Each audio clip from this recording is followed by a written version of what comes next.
Kepada Tuan dan Puan para anggota DPR yang terhormat, apa kabar hari ini? Seperti tidak sebaik biasanya. Sama, di sini pun begitu. Kita semua memang sedang diuji, hidup memang tak selalu baik kan. Seperti kami ini, Tuan dan Puan juga mungkin lebih banyak bekerja di rumah. Kalau lihat siaran sidang atau rapat terbuka di gedung DPR sekarang sih kelihatannya banyak kursi yang kosong. Tapi biasanya banyak juga kosong kan ya. Tuan dan Puan anggota DPR terhormat, saya perhatikan parlemen-parlemen negara lain fokus melawan corona. Tapi rasa-rasanya isu-isu yang keluar dari Senayan belakangan kok kebanyakan tidak terkait corona ya.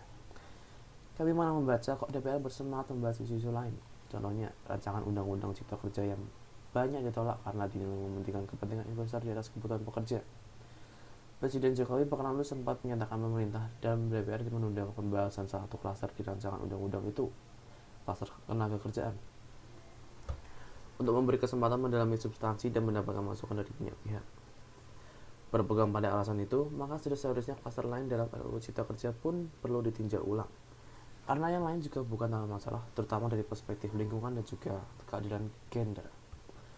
Tidak cukup hanya menunda pembahasan satu klaster saja. Ada juga RUU lain yang masih nekat mau dibahas. Ada RUU KUHP yang tahun lalu diserbu unjuk rasa. Lalu RUU Pemasyarakatan, ada koruptor yang sudah ngebet pengen bebas kah? Apa kabar Pak Yosana?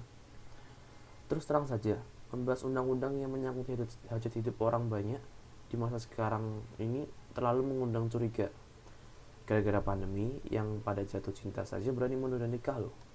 Ini DPR kok buru-buru banget kayak lagi dikejar setoran. Tak ada undang-undang tidak penting, semua penting. Justru karena undang-undang yang terpenting, aneh jika pembahasannya diseriusin di waktu seperti sekarang, saat dimana perhatian dan konsentrasi kita sedang terkuras bertahan hidup di tengah wabah. Produk hukumnya pun berpotensi cacat bila tidak memenuhi kriteria ketentuan, dan rasanya belum ada aturan pembahasan RUU secara virtual.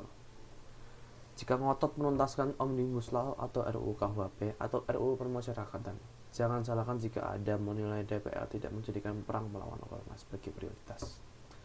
Saya percaya setiap tindakan dan keputusan di masa krisis mencerminkan skala prioritas. Atau memang inikah prioritas awal wakil-wakil rakyat kami saat ini? Bikin ribut juga jelas tak seharusnya jadi prioritas.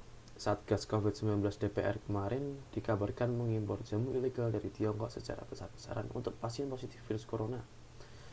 Satgas kemudian membantah itu, katanya ini diproduksi di Jakarta dan merupakan sumbangan Wakil Ketua DPR RI, Sufmi Dasko, yang akan dibagikan gratis ke berbagai rumah sakit. Kemudian dikabarkan juga jamunya mengandung bahan berbahaya dan belum terbukti klinis. Satgas lagi-lagi membantah, katanya sedang proses mendapatkan izin edar di Badan Pengawasan Obat dan Makanan. Sedang itu berarti belum kan ya? Tuan dan Puan yang terhormat, niat baik pun perlu proses yang baik. Proses yang semrawut hanya akan disusul polemik. Sementara sekarang kita sedang banyak-banyaknya menaruh harapan kepada negara. Tindak tanduk DPR salah benarnya akan selalu dilihat. Makanya, sempat ramai jika warganet mengkritik Satgas COVID-19 DPR RI yang berfoto menggunakan APBD saat hendak berkunjung ke rumah sakit darurat Wisma Atlet menyerahkan sumbangan DPR. Ini dinilai melukai hati masyarakat. Tenaga medis kita saja bertaruh nyawa benar karena kekurangan APD. Tidak ada yang merugikan jumlah sumbangan DPR. Kami yakin pasti banyak, namun yang juga DPR beli ribuan rapid test saja mampu, ngeborong jamu apalagi. Tapi ini soal rasa dan empati. Kecuali ya kalau dipakai anggota DPR itu APD yang lain, alat pelindung dewan. Salam hormat dari kami yang kalian wakili.